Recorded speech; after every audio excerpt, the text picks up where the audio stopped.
Hello my dear students, कैसे हो आप लोग। और अब हम आखिरी इस पोएम आपकी देखने जा रहे हैं इंग्लिश लिटरेचर की आईसीएसई सिलेबस के अकॉर्डिंग, जो कि है 9 गोल्ड मेडल। इसको लिखा है डेविड रॉथ ने, और इसको कंप्लीट करने के बाद आपका पूरा सिलेबस कंप्लीट हो जाएगा इंग्लिश लिटरेचर का।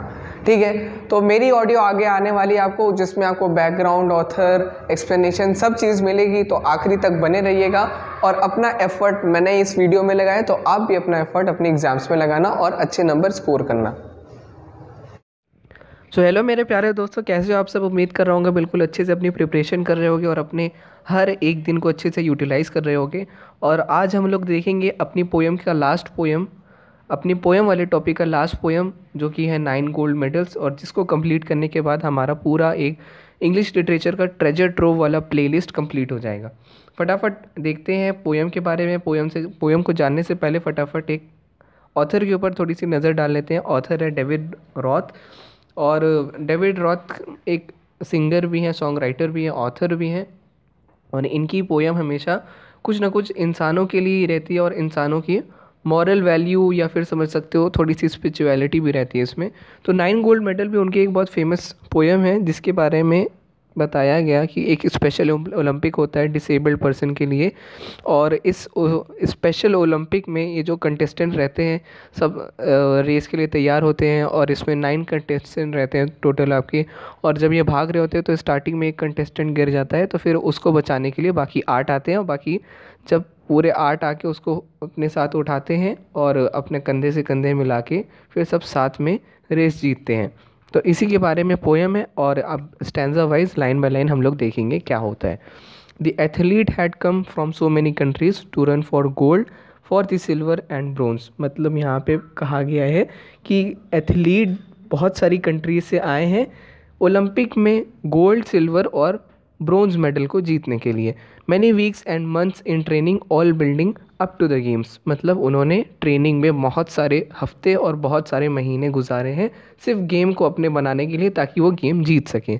दूसरे स्टैंजा पे आते हैं। All round the field spectators were gathered cheering on all the young women and man. मतलब पूरी ऑडियंस सजी हुई है, पूरी ऑडियंस स्टेडियम में भरा हुए हैं, और उन जो कंटेस्टेंट हैं उनको सब चीयर कर रहे हैं, जो उसमें यंग वुमेन और मैन पार्टिसिपेट किए हैं उन सबको वो चीयर कर रहे हैं। Then the final event of the day was approaching, the last race about to begin. मतलब उस जो ओलंपिक वाला डे था, उस डे का फाइनल इवेंट होने वाला था, जो कि लास्ट रेस थी 9 कंटेस्टेंट्स के बीच में। थर्ड स्टैंजा पे आते हैं। The loud speakers called out the name of the runners, the 100 meter the race to be run. जो ऐसे अनाउंसमेंट नहीं होता फटाफट कि बुलाया जाता है कि आप आ जाओ, राहुल आ जाओ, ये आ जाओ, एग्जाम्पल के तौर में बता रहा हूँ।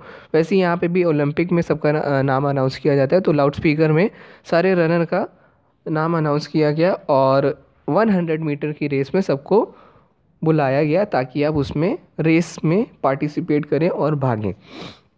And 9 young athletes stood there determined and poised for the sound of gun. मतलब बताया गया कि यहाँ पे 9 जवान एथलीट बुलाए गए, 9 जवान एथलीट आए और अपनी अपनी पोजीशन ले लिए और एकदम तैनात खड़े हो गए पिस्टल की आवाज़ सुनने के लिए। जो होता नहीं कि मतलब एक अलार्म दिया जाता है कि अब now you can start running, अब आप यहाँ से भाग सकते हो, तो उस अलार्म के लिए वो लोग एकदम तैयार खड़े हुए थे। The signal was given, the pistol exploded, so did the runners on hearing the sound.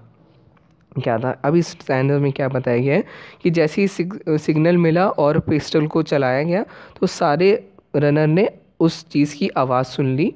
और but the youngest among them stumbled and staggered and he fell on his knees to the ground. मतलब जो उसमें से youngest one था, जो youngest athlete था, थोड़ा सा डगमगा गया, थोड़ा सा बिगड़ गया और अपने घुटनों के बल ज़मीन पर गिर गया।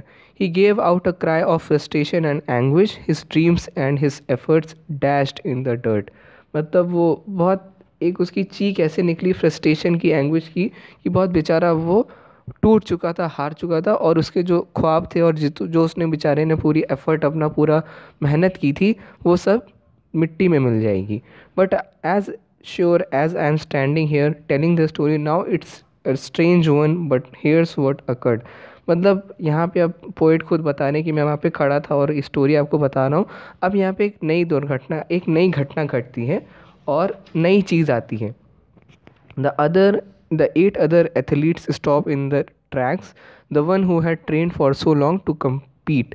मतलब यहाँ पे जो आप बाकी के 8 एथलीट बढ़ चुके थे अपने ट्रैक पे, वो रुके और उस मतलब जो उन्हीं सब के बारे में बात हो रही है जिन्होंने बहुत ज़्यादा ट्रेनिंग की थी इस चीज़ को compete करने के लिए. One by one they turned around and came back to help him and lifted the lad to his feet. मतलब एक एक करके वो सब आए और उस जो आपका गिरा हुआ कंटेस्टेंट था उसको उठाया ज़मीन से और उसको उसके पैरों पे खड़ा करवाया. Then all the 9 runners joined hand and continued. The 100 meter reduced to a walk. मतलब सब अपने साथ उठे और सब ने अपना एक दूसरे का हाथ पकड़ा और इस 100 मीटर रेस को उन्होंने पैदल कवर करने लगे.